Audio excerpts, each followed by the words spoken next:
નમસ્કાર વિદ્યાર્થી મિત્રો, હું શૈલેષ દલસાણીનું હાર્દિક સ્વાગત કરું છું. આપણે લાસ્ટ લેક્ચરમાં ગ્રીડ ચાર્ટર યુનિટ છે આપણે સ્ટાર્ટ કરેલ છે, જે આજે આપણે આગળ જોવાના છીએ. એટલે ખાસ ધ્યાન રાખજો, ભાષાંતર ટ્રાન્સલેશનમાં ભૂલ ન થાય. તો સ્ટાર્ટ કરીએ છીએ યુનિટ 10 રીડ 1 ગ્રીડ ચાર્ટર. હવે અહીંયા પેરેગ્રાફ છે કે here is a list of simple things, કે અહીંયા એક સામાન્ય યાદી આપેલી છે that everyone can do in order to fight against the menace of global warming. Against એટલે વિરુદ્ધ અને menace એટલે સમસ્યા, કે જેથી દરેક વ્યક્તિ ગ્લોબલ વોર્મિંગની સમસ્યા સામે લડી શકે છે. and at the same time, અને એ સમયે reduce the carbon footprint, અને એ સમયે કાર્બન ફૂટપ્રિન્ટમાં ઘટાડો કરી શકે છે. રિડ્યુસ કરવું એટલે શું થાય? ઘટાડો કરવો. Some of these ideas are at no cost. અમુક વિચારોમાં તો કોઈ પૈસા ચૂકવવાના નથી. Some other requires a little efforts or investment. જ્યારે અમુક બીજામાં થોડોક પ્રયત્ન અને રોકાણની જરૂરિયાત છે. ઇન્વેસ્ટમેન્ટ એટલે શું થાય? રોકાણ. But can help save a lot of money in the medium two long term. પરંતુ લાંબા સમયે તેમાં ઘણા બધા પૈસા બચાવી શકાય છે. સેવ કરવું એટલે શું થાય? બચાવવું. Some of these hold out a strong appeal to reason. અમુક બાબતોમાં પ્રબળ નિશ્ચય શક્તિ એન્ડ જજમેન્ટ અને નિર્ણય શક્તિની જરૂર છે. And are worth adopting as a citizen charter. અને એક સિટીઝન ચાર્ટર સ્વીકારવું અગત્યનું છે. એના પછીનો પેરેગ્રાફ છે. હવે અહીંયા જો અમુક પોઈન્ટ્સ આપેલા છે, તમારે શોર્ટ નોટ માટે અથવા નિબંધ માટે, એસે માટે પણ આ પોઈન્ટ્સ છે ખાસ જરૂરી છે, એટલે ખાસ ધ્યાન રાખજો. પહેલો પોઈન્ટ છે સોલાર હીટર્સ, એટલે કે solar heater, solar rooftops. Solar રૂફટોપ્સનો મિનિંગ શું થાય?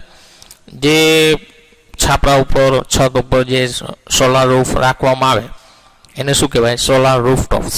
એન્ડ સોલાર લેન્ટન્સ, એટલે કે solar light should be installed, કે તે સ્થાપિત થવી જોઈએ. એને એવરી હાઉસ હોલ્ડ, એટલે કે દરેક ઘરોમાં, કે દરેક ઘરોમાં છે સોલાર હીટર અને સોલાર રૂફટોપ્સ અને સોલાર લાઇટ સ્થાપિત કરવી જોઈએ.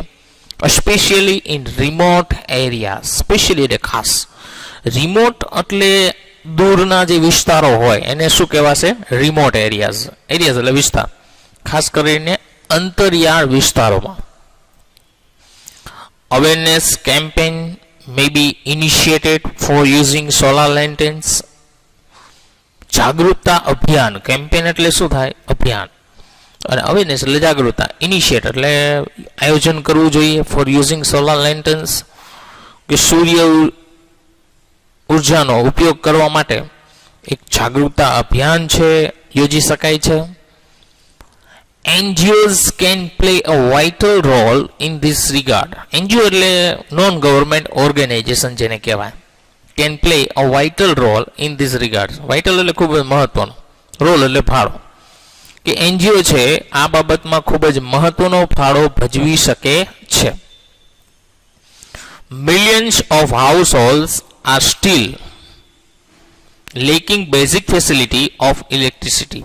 બેઝિક એટલે પાયાની, લેકિંગ એટલે અછત હોય, કે આજે હજારો અથવા લાખો ઘર છે એ વીજળીની પાયાની જરૂરિયાતોથી વંચિત છે. This will prove to be a boon for them. prove એટલે સાબિત થવું, boon એટલે આશીર્વાદ. અને એવા લોકો માટે આ આશીર્વાદ રૂપ બનશે, કે જે લોકોને માની લો વીજળી નથી મળી, એવા લોકો માટે તો ખાસ અગત્યનું છે. ત્રીજો પોઈન્ટ છે printout should be taken from the printer only when it is absolutely inevitable. inevitable એટલે જરૂરી, કે પ્રિન્ટ આઉટ ત્યારે જ કાઢવી જોઈએ કે જ્યારે ખરેખર તેની જરૂરિયાત હોય. complete editing should be done beforehand. beforehand એટલે હાથમાં આવે તે પહેલા તેમાં સંપૂર્ણ એડિટિંગ એટલે સુધારો થવો જોઈએ. ઘણીવાર એવું બને કે આપણે પ્રિન્ટ આઉટ કાઢીએ ને એમાં ભૂલ હોય, વળી પાછી ચેક કરીને વળી પાછી પ્રિન્ટ આઉટ કાઢીએ. એનાથી શું થાય? કાગળ નો બગાડ થાય. પેપર બગડે. પેપર શેમાંથી બને? લાકડામાંથી બને. And then only the print option should be exercise કરવો એટલે એને કાર્યરત કરવો, અને પછી જ છે તેમાં પ્રિન્ટ ઓપ્શન આપવું જોઈએ. Reading work food B performed on PC, monitor અથવા ઓર લેપટોપ. કે વાંચવાનું કાર્ય છે એ મોનિટર અથવા પીસી એટલે કે પીસી અથવા લેપટોપમાં કરી શકાય છે. કારણ કે આપણે માની લો કે વાંચવું હોય, પીડીએફ ફાઇલ હોય, ખબર છે અત્યારે તો પીડીએફ ફાઇલ આવે તો કોમ્પ્યુટરમાં જ રાખો તો એમાં તમે વાંચી શકો. એમાં તમે પાછું પ્રિન્ટ કાઢો તો શું થાય? તો કાગળ બગડે. બરાબર. એટલે એટલા માટે એ જે રીડિંગ વર્ક છે એ આપણે લેપટોપ કે કોમ્પ્યુટરમાં કરી શકીએ એમ. This would usually cut down paper consumption. Consumption એટલે ઉપયોગ. યુઝલી એટલે મોટા પ્રમાણમાં, કટ ડાઉન કરવું એટલે ઓછો કરવો. તેનાથી કાગળનો ઉપયોગ ઓછો થાય છે. એન્ડ 7 ન્યુમરસ ટ્રીઝ, ન્યુમરસ એટલે અસંખ્ય, અને અસંખ્ય વૃક્ષો બચે છે. આ એક બહુ સારો આઈડિયો છે, સારો વિચાર છે કે આપણે પ્રિન્ટ આઉટ ત્યારે જ કાઢવી જોઈએ કે જ્યારે તેની જરૂરિયાત હોય. ચોથો પોઈન્ટ છે, it is often seen that, એવું હંમેશા જોવામાં આવે છે કે pamphlet are printed in large numbers, કે પેમ્પલેટ છે મોટી સંખ્યામાં પ્રિન્ટ કરવામાં આવે છે. And indiscriminately distributed to all. Indiscriminately એટલે કે વિચાર્યા વગર, ડિસ્ટ્રીબ્યુટ કરવું એટલે વિતરણ કરવું, to all and sundry. Sundry એટલે જુદા જુદા વિભાગમાં, બધા અને જુદા જુદા, વિધાઉટ એની રિગાર્ડ, કોઈ નોંધ વગર, to the relevance, to the રિસિપેન્ટ્સ. રિસિપેન્ટ્સ એટલે મેળવનાર, કે તે મેળવનારની કોઈ પણ નોંધ વગર, તેને વિચાર્યા વગર બધા અથવા જુદા જુદા ભાગમાં વેચવામાં આવે છે.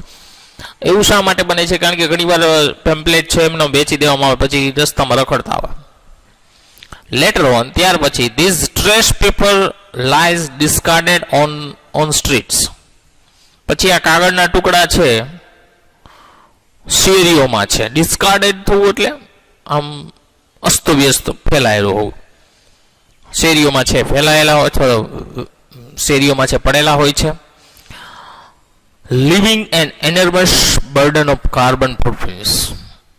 એનર્મસ એટલે ખૂબ જ, બર્ડન એટલે બોજ, જે કાર્બન તત્વ ઉપર ખૂબ જ મોટો બોજ છોડે છે. લિવિંગ કરવું એટલે શું થાય? છોડવું. Printing of pamphlet should be regulated, કે પેમ્પલેટોનું છાપકામ છે નિયમિત થવું જોઈએ. And disseminated to concern individual only. Disseminate કરવું વિતરણ, કન્સર્ન કરવું ધ્યાનમાં લેવું, ઇન્ડિવિજ્યુઅલ એટલે વ્યક્તિગત, અને તેનું વ્યક્તિગત રીતે વિતરણ થાય તે ધ્યાનમાં લેવું જોઈએ. કારણ કે આમાં એવું થાય ઘણીવાર પેમ્પલેટ છે જેમ આવે તેમ એને વેચણી કરવામાં આવે છે, પણ એ એવું કરવું જોઈએ નહીં, થોડુંક વિચારવું જોઈએ. એના પછીનો 7મો પેરેગ્રાફ છે, present air conditioners carry a lot of carbon footprint. કે હાલના એર કન્ડિશનર છે ઘણા બધા કાર્બન ફૂટપ્રિન્ટ છોડી જાય છે. Instead of conventional air conditioners,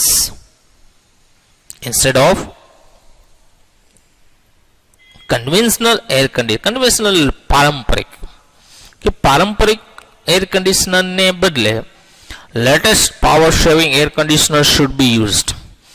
આધુનિક વીજળીનો વપરાશ કરતા એર કન્ડિશનરનો ઉપયોગ થવો જોઈએ. કેમ કે એર કન્ડિશનરમાં સૌથી વધારે વીજળી કદાચ વપરાય છે, એટલા માટે એવા એર કન્ડિશનરનો ઉપયોગ કરવો જોઈએ જેમાં વીજળીનો બચાવ થાય. It would save electricity up to 15%. તે 50%થી પણ વધારે વીજળીનો બચાવ કરે છે. છઠ્ઠું છે, don't leave appliance on standby mode.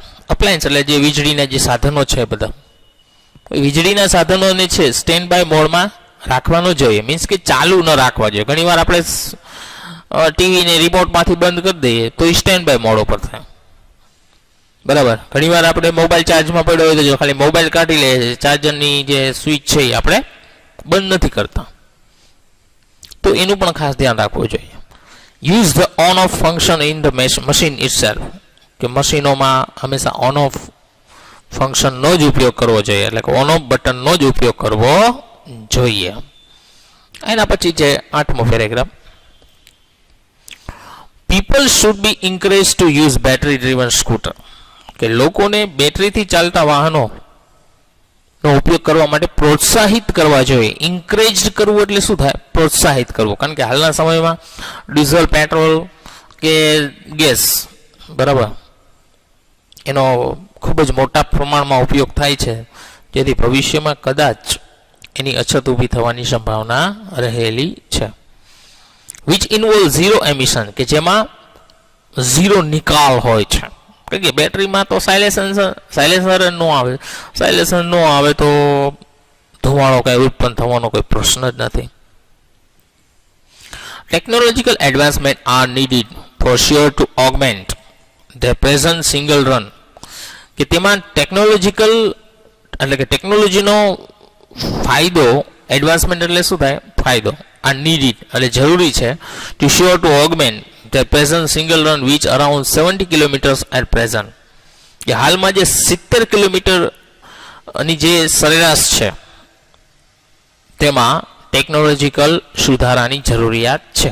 એટલે કે 70 કિલોમીટર સુધી અત્યારે માની લો બેટરી દ્વારા વાહનો ચાલતા હોય તો એમાં વધારો કરી શકાય, 100 કિલોમીટર, 150, 200 કિલોમીટર કરી શકાય.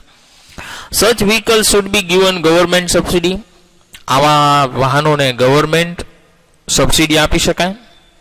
Also because the carbon footprint is negligible, negligible એટલે કે નહિવત, કે કારણ કે તેમાં કાર્બન ફૂટપ્રિન્ટ નહિવત હોય છે, બરાબર.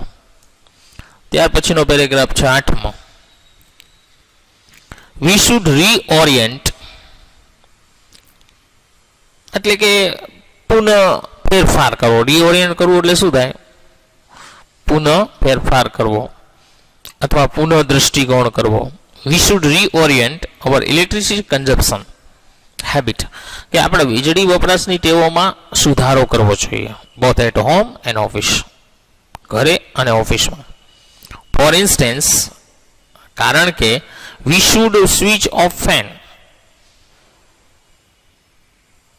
આપણે પંખો બંધ કરી દેવો જોઈએ, કુલર ઓર એસી અથવા એસીને whenever not required or not in use, જ્યારે જરૂરિયાત ન હોય અથવા તે ઉપયોગમાં ન હોય. Generally people are careless at office, સામાન્ય રીતે લોકો છે કેરલેસ એટલે બેદરકાર, એટ ઓફિસ સામાન્ય રીતે લોકો ઓફિસોમાં બેદરકાર હોય છે. Lights can be seen on even at unwarranted places or hours, કે લાઇટો છે એ અનવોરંટેડ પ્લેસીસ એટલે કે જ્યાં જરૂર ન હોય તેવી જગ્યાએ અથવા સમયે ચાલુ જોઈ શકાય છે. Houses and offices should be constructed two receive natural sunlight, કે ઘર અને ઓફિસોમાં છે કુદરતી સૂર્યપ્રકાશ મળે તે રીતે તેને બાંધકામ થવું જોઈએ. કન્સ્ટ્રક્ટ થવું એટલે શું થાય? બાંધકામ થવું જોઈએ. ઓબ્યુટિંગ એટલે કે અવોઇડ કરવું એટલે દૂર કરવું. Use of lamps in the day time, કે દિવસ દરમિયાન લાઇટનો ઉપયોગ ટાળવો જોઈએ. Reduce number of kilometres by walking, ચાલીને કિલોમીટર ઘટાડવા જોઈએ. સાયકલિંગ એટલે સાયકલ દ્વારા. કારપુલિંગ એટલે કોઈને કારમાં લિફ્ટ દઈ, કારપુલિંગનો અહીં મિનિંગ શું થાય? કોઈને કારમાં લિફ્ટ દેવી એને શું કહેવાય? કારપુલિંગ. એન્ડ યુઝિંગ પબ્લિક ટ્રાન્સપોર્ટ અથવા તો પબ્લિક ટ્રાન્સપોર્ટનો ઉપયોગ કરીને. જો આ બધા છે એ બધા જ છે ઉપયોગી છે. તો અહીંયા આપણે લેક્ચર સમાપ્ત કરીએ છીએ. નેક્સ્ટ લેક્ચરમાં નેક્સ્ટ પોઈન્ટ્સ એટલે કે પેરેગ્રાફ સમજશું.